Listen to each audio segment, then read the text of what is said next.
மாண்பு பேரவைத் தலைவர் அவர்களே,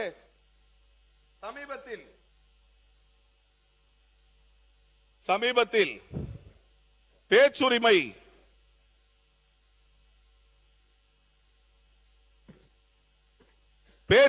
எவ்வளவு முக்கியம் என்பதை நாம் அனைவரும் பார்த்துக் கொண்டிருக்கின்றோம். உண்மையிலேயே மாண்புமிகு பேரவைத் தலைவர் அவர்கள் அவையில் இருக்கும் பொழுது அனைத்து உறுப்பினர்களுக்கும் பாதுகாப்பு இருக்கின்றது, நியாயமான முறையில் பாதுகாக்கின்றீர்கள். ஆனால் வெளியே சென்றால் எங்களுக்கு உங்களுடைய பாதுகாப்பு இல்லை. மாண்பு பேரவைத் தலைவர் அவர்களே, 3 சட்டமன்ற உறுப்பினர்கள் கைது செய்யப்பட்டார்கள். நான் அதனுடைய உள் விவகாரங்களில் போக விரும்பவில்லை. ஆனால் உச்ச நீதிமன்ற தீர்ப்பு, சமீபத்தில் கொடுக்கப்பட்டிருக்கின்ற தீர்ப்பில் தெலுங்கானா மாநிலத்தில் இருந்து ஒரு தீர்ப்பில் உச்ச நீதிமன்றத்துக்கு செல்கின்றது. அந்த மாநில உயர் நீதிமன்றம் கொடுத்திருக்கின்ற ஒரு சில ஷரத்துக்களை தெரிவிக்கலாம் என்று எண்ணுகின்றேன். அரசியல் காரணத்துக்காக பொலிட்டிக்கல் ஸ்பீச் கொடுக்கும் பொழுது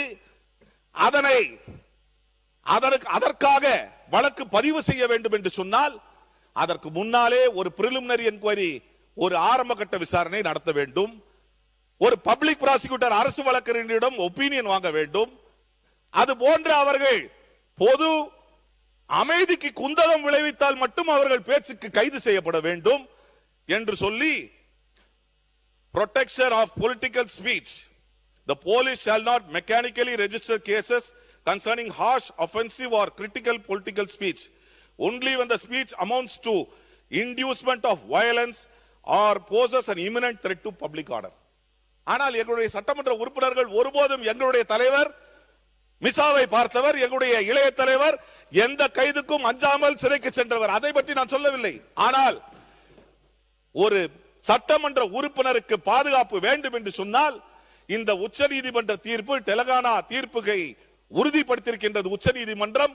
இதனை நம்முடைய மாநிலத்தில் நம்முடைய அரசு நடைமுறைப்படுத்த வேண்டும். அரசியல் காரணங்களுக்காக எந்த கைதுகளும் இருக்கக்கூடாது, பேச்சுரிமை முழுமையாக இருக்க வேண்டும்.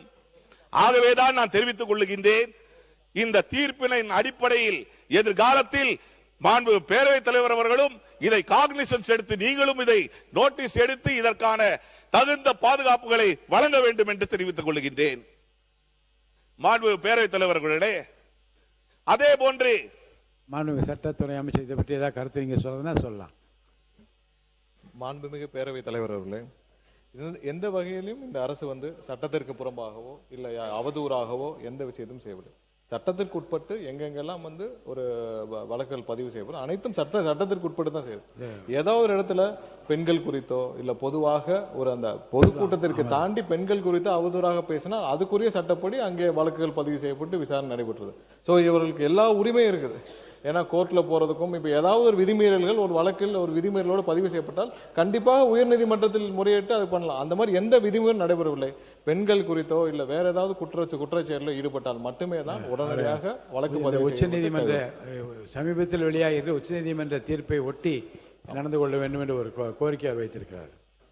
நன்றி.